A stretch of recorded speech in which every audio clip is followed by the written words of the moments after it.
universo esfriasse e chegasse aos 3 kelvins. Você usa um grupo de equações, faz o cálculo, 13,7 bilhões. E a outra proposta, que é a proposta criacionista? Deus criou o universo a 0 Kelvin. Com toda aquela quantidade de estrelas que tem lá fora, quanto tempo ele teria demorado para chegar ou aquecer até os 3 kelvins? Usando as mesmas equações de 10 a 13 mil anos. A equação é a mesma, a evidência é a mesma, só mudou a condição inicial. Um crê que explodiu, começou quente e está esfriando. O outro diz que começou frio e está esquentando. A gente sabe no momento se está esquentando ou esfriando? A resposta é não.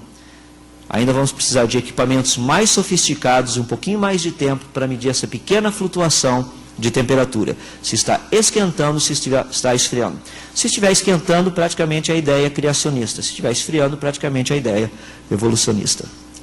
Ou seja, dentro do contexto de idade do universo, só para a gente ter um pouquinho a ideia do que está se passando aí. Nós temos algo muito interessante, que é o que nós chamamos de conceito de distância e idade. Por exemplo, eu olho a galáxia M31. Ela está a 2,2 milhões de anos-luz. Eu sei que vocês estão assim com números mais ou menos até aqui em cima, né? Eu olho assim no pessoal, estou vendo que tem alguns tem números caindo até pela orelha já. Então, segura os números aí dentro o máximo que for possível, tá? Não perca nada. A galáxia M31 está a 2,2 milhões de anos-luz. Lembra que para a gente ir daqui até Quaoar, de carro, que demora 7.300 anos, isso é apenas 7/10 de 1 milésimo de um ano-luz. A galáxia mais perto está a 2,2 milhões de anos-luz. Ou seja, se você está pensando em ir de carro, vai demorar quase que uma eternidade.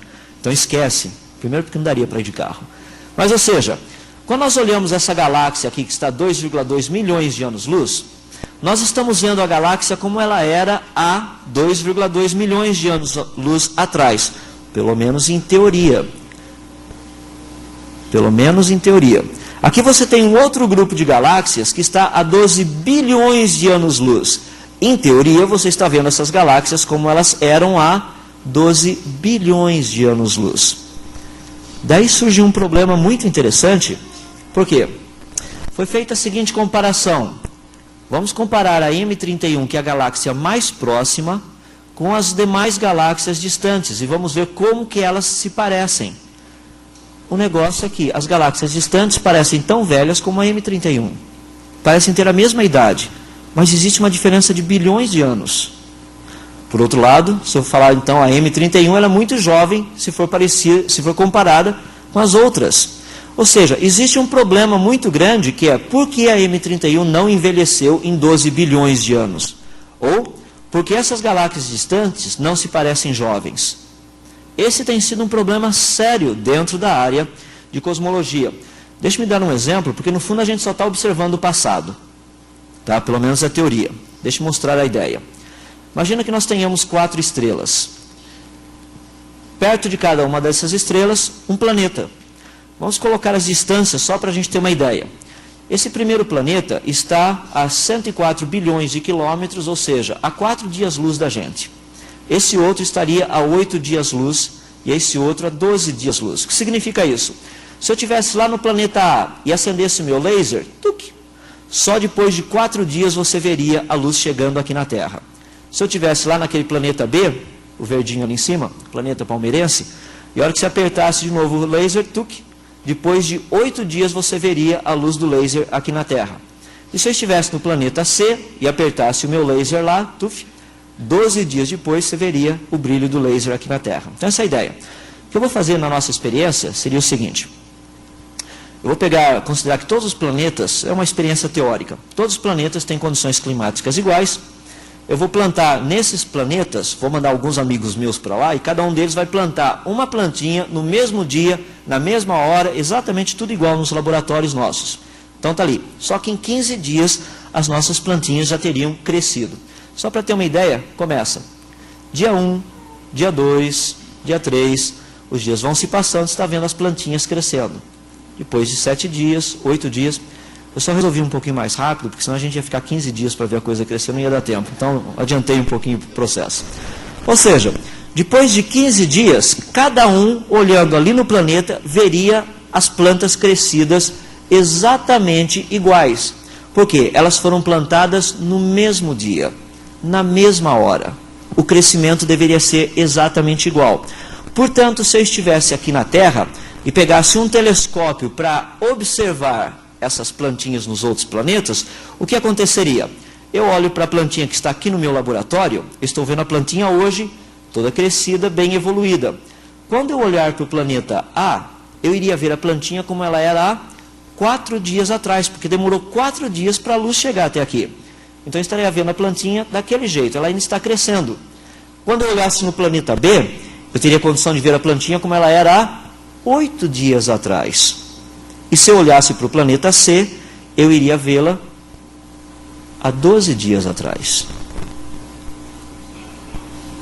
No entanto, quando nós olhamos as galáxias no universo, em vez de nós encontrarmos isso, nós encontramos todas elas desse jeito.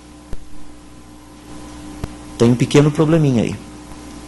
Tanto é que foi publicado pela NASA o paradoxo galáxias adultas no universo infantil. Sabe qual a única solução para isso? Ou tudo foi criado pronto com a luz chegando em todas as direções, ou a velocidade da luz não é constante. O ruim disso é que as duas são propostas criacionistas. Como trabalhar com esse problema? Então, só para ter uma ideia. Quando nós tratamos do universo, o universo está morrendo. Nós sabemos disso. Por exemplo, em 1969 foi tirada essa foto.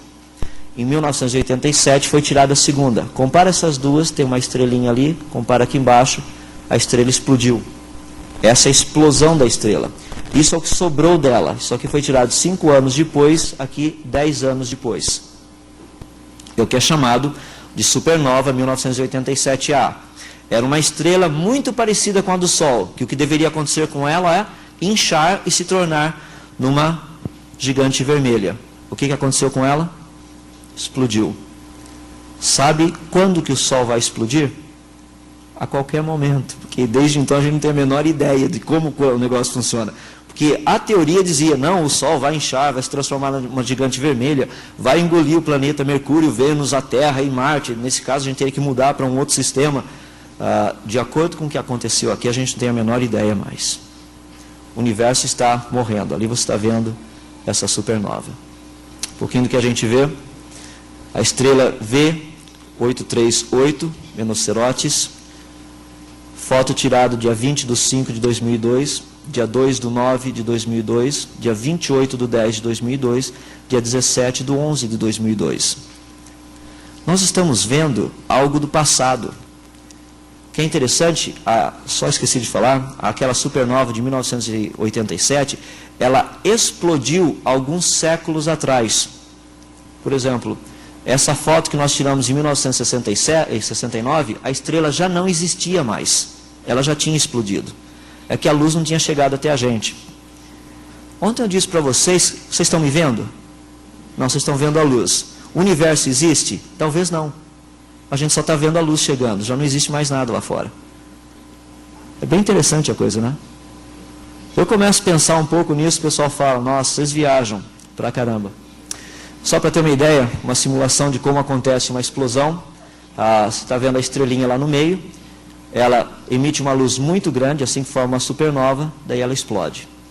Isso é o que acontece. Isso é uma simulação da explosão de uma supernova. Aquele brilho demora apenas alguns dias, em média mais ou menos de 7 a 15 dias. E daí essa explosão, essa expansão aqui demora, às vezes, centenas de anos para a coisa chegar onde chegou. Ou seja, quando nós olhamos para o universo, estamos vendo um universo que está morrendo. Todo lugar para onde a gente olha. Isso aqui já foram estrelas no passado. Tudo isso já foi estrela no passado. As próprias galáxias estão se destruindo. Isso aqui é o sexteto de Seyfert, que é um grupo de 6 galáxias que, por causa da atração gravitacional, dá para perceber, essa daqui quase já não existe mais. Elas estão literalmente se matando, se desintegrando. E a gente encontra isso muito no universo. Quando nós olhamos para o universo todo, uma coisa que é interessante é o estudo feito por Clausius e por Helmholtz. Clausius disse o seguinte, que a energia total do universo é constante, portanto a sua entropia tende para o máximo. Entropia significa a capacidade de se desorganizar.